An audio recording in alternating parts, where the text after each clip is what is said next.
Hello दोस्तों, स्वागत है आपका आज की वीडियो में, जिसमें हम सेकेंड चैप्टर के क्वेश्चंस देखेंगे। Important question. आशा करता हूँ आपने ये चैप्टर पढ़ लिया होगा। अगर आपने नहीं भी पढ़ा है तो भी आपको इस वीडियो के माध्यम से पूरा का पूरा चैप्टर जो है क्लियर हो जाएगा। और इसमें हम 2024-25 में जो आपके एग्ज़ाम आने वाले हैं वो सारे क्वेश्चंस को कवर करेंगे, तो प्लीज़ वीडियो को आप पूरा देखें। तो चलिए स्टार्ट करते हैं।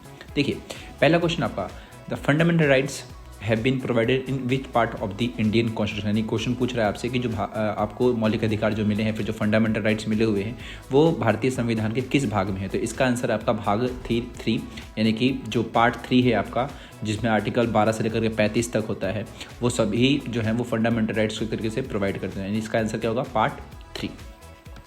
अगले क्वेश्चन पे चलते हैं। अगला क्वेश्चन है आपका, Indian constitution describe right as, यानी कि भारतीय संविधान ने राइट्स को कैसे डिस्क्राइब कर रखा है।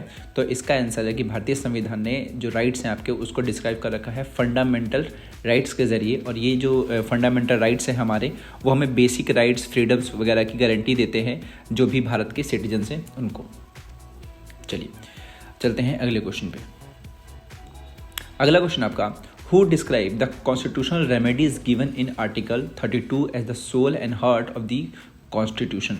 तो वे कौन था जिसने कहा था कि जो हमारा अनुच्छेद 32 यानी कि आर्टिकल 32 है, वो भारतीय संविधान का सोल एंड हार्ट है, यानी कि हृदय और आत्मा कहा जाता है बेसिकली आर्टिकल 32 को। लेकिन ये किसने कहा था, ये सवाल है आपका। तो इसका जो आंसर आपका वो डॉक्टर BR अम्बेडकर थे, जिन्होंने आर्टिकल 32 को डिस्क्राइब किया था हार्ट एंड सोल के रूप में। क्योंकि ये जो आपका आर्टिकल 32 है, ये हमें ऐसी पावर देता है बेसिकली कि अगर आपके मान लीजिए फंडामेंटल राइट्स को कोई नहीं मानता है, तो आप सीधा सुप्रीम कोर्ट या हाई कोर्ट जा करके इस चीज़ के लिए मतलब केस वगैरह कर सकते हैं कि मेरे जो फंडामेंटल राइट्स वायलेट हो रहे हैं, या फिर कोई इसको नहीं मान रहा है बेसिकली।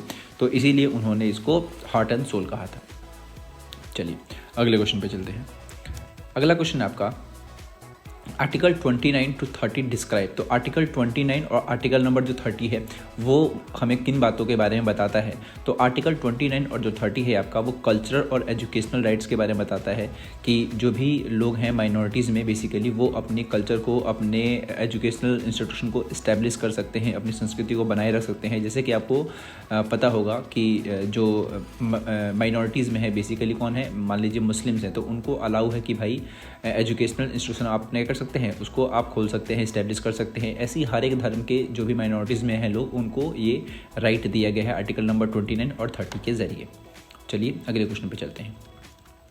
अगला क्वेश्चन आपका, the right to education has been made a fundamental right by which constitutional amendment. तो राइट टू एजुकेशन जो है आपका, वो किस कॉन्स्टिट्यूशनल अमेंडमेंट के ज़रिए लोगों को दिया गया था। तो ये था आपका 86th कॉन्स्टिट्यूशनल अमेंडमेंट, जो कि 2002 में आया था, जो कि राइट टू एजुकेशन को एक फंडामेंटल राइट देता है अंडर आर्टिकल 21। और इसके ज़रिए ही फ्री और कंपलसरी एजुकेशन होती है बच्चों के लिए, जिनकी उम्र 6 से लेकर के 14 तक की होती है। अब चलते हैं अगले क्वेश्चन पे। अगला क्वेश्चन है आपका कि how many fundamental rights are there in the Indian constitution. तो भारतीय संविधान में कितने फंडामेंटल राइट्स हैं। बेसिकली तो उसके 6 ही हैं, बट यहाँ पर आर्टिकल से पूछ रहा है। तो इसका जो आपको आंसर देना है, वो बताना है कि जो आर्टिकल नंबर 14 से लेकर 32 है, वो क्या करता है, जो भी हमारे फंडामेंटल राइट्स हैं, equality, freedom of speech, protection against discrimination, ऐसे करके तमाम जो भी आते हैं, वो 14 से लेकर के 32 के जो आर्टिकल्स हैं, उन सभी में आते हैं। ठीक है, तो ये हो गया हमारा ऑप्शन नंबर C। अब चलते हैं अगले क्वेश्चन पे। अगला क्वेश्चन है आपका, the right to property is. तो राइट टू प्रॉपर्टी क्या है, ये सवाल आपसे पूछा जाता है। देखिए, कुछ समय पहले क्या था, जब संविधान आपका बना था, उस वक्त तक जो राइट टू प्रॉपर्टी था, वो आपका एक फंडामेंटल राइट था। लेकिन बाद में 1978 के बाद में ही क्या हुआ कि इसको चेंज कर दिया गया, और राइट टू प्रॉपर्टी आज के टाइम पर एक क्या है, सिर्फ और सिर्फ लीगल राइट माना जाता है। तो इसका ऑप्शन नंबर D। चलिए अगले क्वेश्चन पे चलते हैं। अगला क्वेश्चन है आपका, who is the guardian of fundamental rights. तो जो फंडामेंटल हमारे राइट्स हैं, उसका गार्जियन कौन है बेसिकली, यानी कि इनको कौन प्रोटेक्ट करता है बेसिकली, आप ये समझिए। तो इसका जो आपका आंसर है वो है आपका सुप्रीम कोर्ट, यानी कि जो फंडामेंटल राइट्स है हमारे, उसका गार्जियन किसको कहा जाता है, सुप्रीम कोर्ट को, यानी कि ऑप्शन नंबर C। अगले क्वेश्चन पे चलते हैं। अगला क्वेश्चन आपका, which statement is true regarding fundamental rights. तो कौन सी स्टेटमेंट जो है वो फंडामेंटल राइट्स के प्रति सही है। तो इसका जो ऑप्शन नंबर आप A देख रहे हैं, जस्टिस इज वर्थी, ये सही है। क्योंकि सही बात है, जो हमारा जस्टिस है उसको काफ़ी ज़्यादा महत्व माना जाता है, मूल्यवान होता है न्याय, इसीलिए ऑप्शन नंबर A जो होगा इसका वो सही होगा। अगला क्वेश्चन है आपका question number 10, in how many articles are there in how many articles are the provision of the right to equality. तो जो राइट टू इक्वलिटी आप सुनते हैं वो कौन से आर्टिकल से कहाँ तक है, बेसिकली ये सवाल पूछा गया है। तो जो इसका आंसर है आपका वो है आपका आर्टिकल नंबर 14 to 18 तक जो आप सुनते हैं क्या कहते हैं उसको, राइट टू इक्वलिटी। और इसकी एक ट्रिक है जो कि आप स्क्रीन पर देख सकते हैं इसको याद करने की, तो आप इसके ज़रिए भी इसको याद कर सकते हैं। तो आर्टिकल 14 से 18 तक किस चीज़ की बात करी गई है, राइट टू इक्वलिटी की बात करी गई है।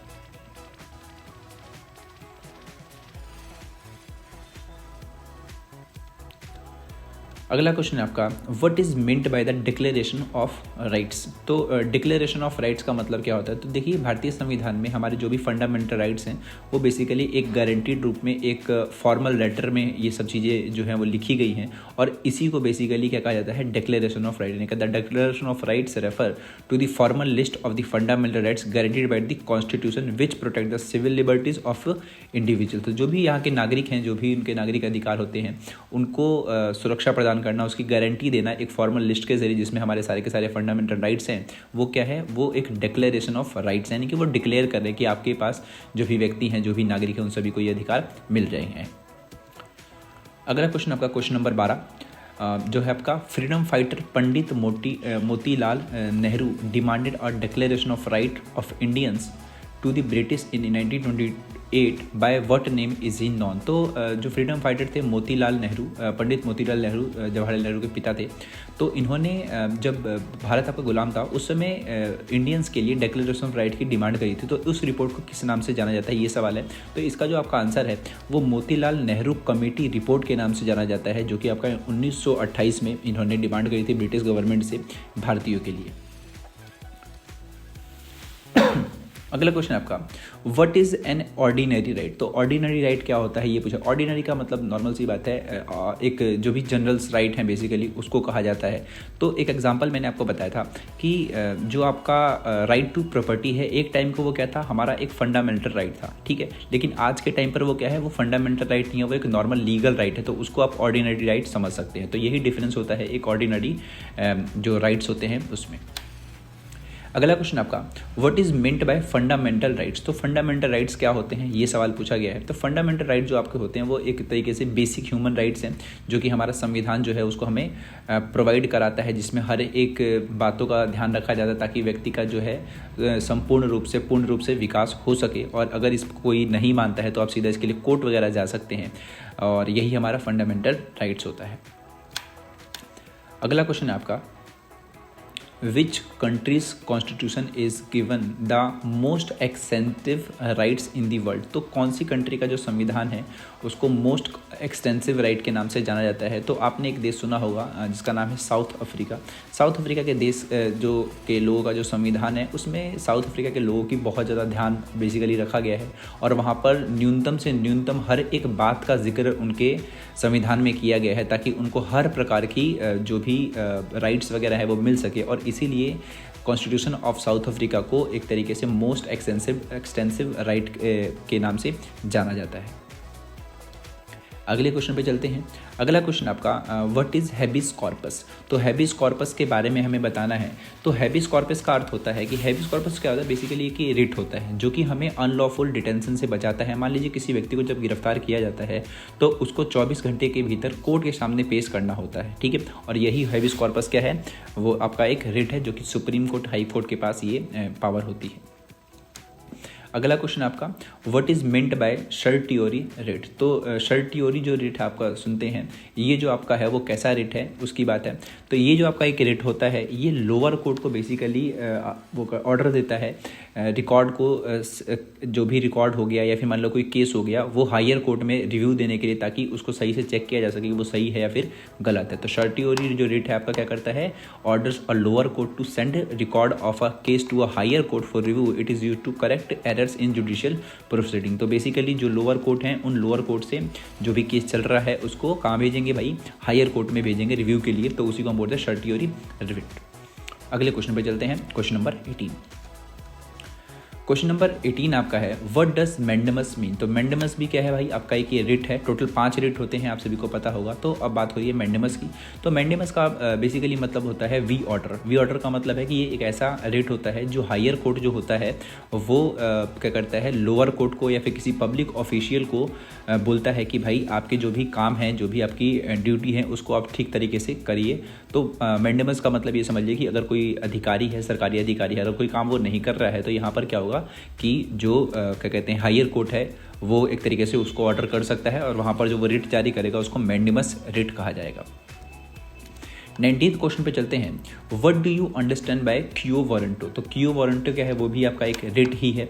और क्यू वारंटो का अगर हम बात करें तो क्यू वारंटो एक ऐसा रिट है जिसको आप एक तरीके से challenge the legality of a person's claim to a public office. यानी कि समझिए, मान लीजिए कि कोई आपका जैसे कि आपका स्कूल है और उसमें कोई प्रिंसिपल है और उस प्रिंसिपल के पास अगर सही कागजात नहीं है जिसकी वजह से वो क्या कहते हैं वो प्रिंसिपल वगैरह बना हुआ है, तो उसको हटाया जा सकता है। ठीक है, तो इस तरीके से क्यू वारंटो रिट का यहाँ पर इस्तेमाल किया जाता है। यानी कि quo warranto is a writ use to challenge the legality of a person's claim to a public office, ensuring that only qualified individuals hold such position। तो आपने ऐसा सुना भी होगा कि बहुत सारे जो केसेस होते हैं, ऐसे आपने देखे होंगे कि बहुत सारे जो लोग होते हैं वो गलत तरीके से क्या करते हैं, वो गलत तरीके से या फिर मान लीजिए गलत कागज़ लगा करके किसी भी सरकारी जॉब को वो पा लेते हैं। तो उस चीज़ में जो रिट जारी होता है वो क्यू वारंटो जारी होता है और वहाँ पर पूछा जाता है बेसिकली कि आपका क्या ही इस पर जो आप ये दावा ठोक रहे हैं या फिर जो दावा कर रहे हैं उसके लिए आपको कागजात वगैरह दिखाने पड़ते हैं। और इसमें मतलब अगर गलत साबित होते हैं तो उनको गिरफ्तार किया जा सकता है, उनको हटाया जा सकता है। तो ये था आपका क्यू वारंटो। 20th क्वेश्चन है आपका, under what circumstances can fundamental rights be suspended. तो ऐसी कौन सी परिस्थितियां हैं जिसके ज़रिए क्या होता है कि जो भी आपके फंडामेंटल राइट्स है वो सस्पेंड हो सकते हैं। तो ऐसा भारत में एक बार हुआ था जब भारत में इमरजेंसी लागू हुई थी इंदिरा गांधी के काल में 25 जून 1975 के टाइम पर। और उस वक्त ऐसा हुआ था कि जो भी हमारे फंडामेंटल राइट्स वो क्या हो गए थे, सस्पेंड हो गए थे।